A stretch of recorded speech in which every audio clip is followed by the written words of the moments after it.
Hi అండి. మనం ఈరోజు మ్యాథమెటిక్స్ కంటెంట్‌కి సంబంధించి కొన్ని క్వెషన్స్ చూద్దాము. 2x + 3y = 7 మరియు 2ax + d + b y అంటే అది గామర్స్ టైప్‌లో ఉంటుందండి. =28 రేఖీయ సమీకరణాల జతకు అనంత సాధనములు గామా మరియు బీటా విలువలు వరుసగా అని చెప్పేసి ఇక్కడ మనకు ఆప్షన్స్ ఇచ్చాడు. 2, 3 అండ్ 4, 6 అండ్ 4, 8 అండ్ 3, 7 అని ఇచ్చేసాడు. దీనికి కరెక్ట్ ఆన్సర్ వచ్చేసి 4 and 8 అండి. ఇది క్యాలిక్యులేషన్ చేసుకుంటే మనకి అర్థమవుతుంది. 4 and 8. అండ్ సెకండ్ క్వశ్చన్ వచ్చేసి డెల్టా ఏబీసీ యొక్క భుజాలు ఏబీ మరియు బీసీ మరియు ఏసీల మధ్య బిందువులు నిరూపకాలు వరుసగా అని చెప్పేసి మనకి ఇక్కడ ఆప్షన్స్ ఇచ్చాడు. డి అని ఇచ్చేసి ఒక బ్రాకెట్లో -1/2 అండ్ 5/2 అని ఇచ్చాడు. అండ్ ఈ వచ్చేసి 7 and 3 అని ఇచ్చాడు. మరియు ఎఫ్ వచ్చేసి 7/2 అండ్ 7/2 అని ఇచ్చాడు. అయినా డెల్టా ఏబీసీ వైశాల్యాలు చదరపు మీటర్లలో ఎంత అని ఇచ్చాడు. పైన ఇలాగ కొన్ని ఆప్షన్స్ ఇచ్చి అవి అలా అయినా కూడా ఏబీసీ వైశాల్యము డెల్టా ఏబీసీ వైశాల్యం చదరపు మీటర్లలో ఎంత ఉంటుంది అని చెప్పేసి ఇచ్చాడు. దీనికి ఆన్సర్ వచ్చేసి 11 ఉంటుందండి. చదరపు మీటర్లలో వైశాల్యం అనేది 11. ఆప్షన్ 3 అనేది కరెక్ట్ ఆన్సర్ అండి. అండ్ నెక్స్ట్ క్వశ్చన్ చూద్దాము. ఒక దీర్ఘ చతురస్రాకార స్థలం వెడల్పులతో దానికి ఇంకో సగం కూడా కలిపితే పొడవు వస్తుంది. దాని వైశాల్యము 2/3 హెక్టార్లు. దాని పొడవు మీటర్లలో ఎంత అని ఇచ్చాడండి. ఇక్కడ ఆప్షన్స్ వచ్చేసి 133.33 అండ్ 66.66 అండ్ 100√3/3 అని ఇచ్చాడండి. దీనికి ఆన్సర్ వచ్చేసి 2/3 హెక్టార్లు దాని పొడవు మీటర్లలో అని అన్నాడు. సో దీనికి ఆన్సర్ వచ్చేసి ఆప్షన్ 1 100 అండి.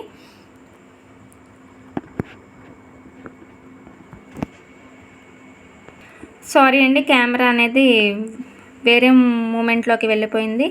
సమలంబ చతుర్భుజములోని సమాంతర భుజాల పొడవుల నిష్పత్తి 4:1. వాటి మధ్య దూరము సెంటీమీటర్లలో. సమలంబ చతుర్భుజ వైశాల్యం 500 చదరపు సెంటీమీటర్లు అయితే సమాంతర భుజాల కొలత ఎంత అని ఇచ్చాడండి. సమలంబ చతుర్భుజములోని సమాంతర భుజాల పొడవు నిష్పత్తి 4:1. వాటి మధ్య దూరము 10 సెంటీమీటర్ల. సమలంబ చతుర్భుజ వైశాల్యము 500 చదరపు సెంటీమీటర్లు అయితే సమాంతర భుజాల కొలత ఎంత అని ఇచ్చాడు. ఇక్కడ క్వశ్చన్ అనేది నేను క్లారిటీగా పెడుతున్నానండి. మీరు క్వశ్చన్ యొక్క పాస్ చేసి కూడా క్వశ్చన్ని చూడొచ్చు. అండ్ దానికి ఆన్సర్స్ చూసేటప్పుడు కూడా మీరు టైం తీసుకొని పాస్ చేసి ఆన్సర్ ఏంటి అనేది క్యాలిక్యులేషన్ చేసుకునేదైతే క్యాలిక్యులేషన్ చేసి ఆలోచించేదైతే ఆలోచించి కరెక్ట్ ఆన్సర్ చేయడానికి ట్రై చేయండి. దీనికి ఆప్షన్స్ చూద్దాము. 80 సెంటీమీటర్లు అండ్ 40 సెంటీమీటర్లు, 48 సెంటీమీటర్లు అండ్ 36 సెంటీమీటర్స్. దీనికి ఆన్సర్ వచ్చేసి ఆప్షన్ 1 80 సెంటీమీటర్స్ అనేది కరెక్ట్ ఆన్సర్ అండి. అండ్ నెక్స్ట్ క్వశ్చన్, బస్సులో నడిచే చక్రం వ్యాసము 140 సెంటీమీటర్లు. అది 66 కిలోమీటర్ల వేగము 1 గంటకు వేగంతో వెళ్ళడానికి చక్రం నిమిషానికి చేయు పరిభ్రమణాల సంఖ్య ఎంత? అంటే 1 గంటకి 66 కిలోమీటర్ల వేగంతో వెళ్ళే చక్రము నడిచే చక్రం యొక్క వ్యాసం అనేది 140 సెంటీమీటర్లు ఉంది. సో అది నిమిషానికి చేయు పరిభ్రమణాల సంఖ్య ఎంత అని ఇచ్చాడండి. ఒక 1 మినిట్కి అది ఎంత పరిభ్రమణాలు చేస్తుంది అనేసి ఇచ్చాడు. ఆన్సర్స్ వచ్చేసి 250, 275, 300, 225 అనేసి ఇచ్చాడండి. దీనికి ఆప్షన్ 1 250 అనేది కరెక్ట్ ఆన్సర్ అండి. అండ్ నెక్స్ట్ క్వశ్చన్, ఒక కమ్మి రేఖా చిత్రాన్ని సెంటీమీటర్ ఈక్వల్ టు 10 ప్రమాణాల స్కేలుకు గీశారు. ఈ రేఖాచిత్రములోని ఒక కమ్మి పొడవు 4.3 సెంటీమీటర్లు అయితే ఆ కమ్మి సూచించే రాశి విలువ అని ఇచ్చేసి ఇక్కడ మనకు ఆప్షన్స్ ఇచ్చాడు. 4.3 ప్రమాణాలు, 43 ప్రమాణాలు, 430 ప్రమాణాలు, 0.43 ప్రమాణాలు అని ఇచ్చాడు. మనకి దీనికి ఆన్సర్ వచ్చేసి 43 ప్రమాణాలు కరెక్ట్ ఆన్సర్.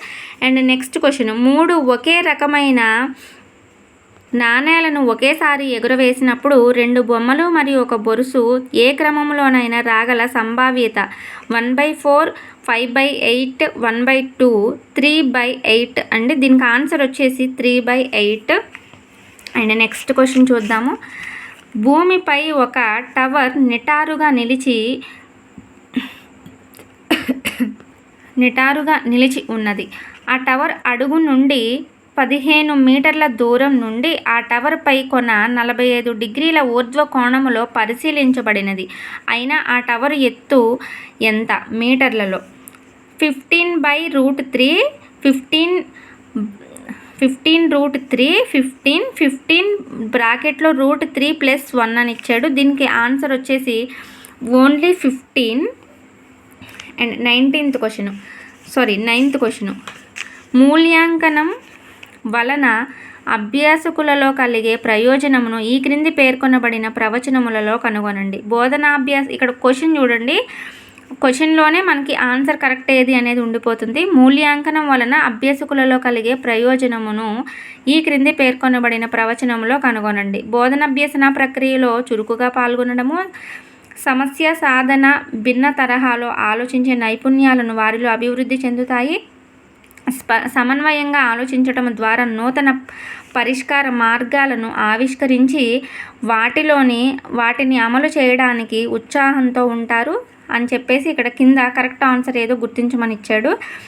నేను ఎప్పుడూ చెప్తూనే ఉన్నాను, మనకి ఆప్షన్స్ ఇలాగ కొన్ని ఇచ్చి క్వశ్చన్ అనేది మనకు కొంచెం అర్థమయ్యేలాగా ఉంటే ఇచ్చిన సెంటెన్స్ మొత్తం మనకి కరెక్టే అనిపించి ఏది పెట్టాలి అని మనం కన్ఫ్యూజన్లో ఉంటే అప్పుడు మనం చేయవలసిన పని ఏ, బి మరియు సి అన్ని, లేకపోతే డి ఉంటే డి కూడా చెప్పేసి ఇక్కడ అన్నీ అనేసి వస్తుందండి ఆన్సర్. దాన్నే మీరు ఆన్సర్ చేయండి. మ్యాక్సిమం రైట్ అవ్వడానికే ఛాన్సెస్ ఎక్కువగా ఉంటాయి.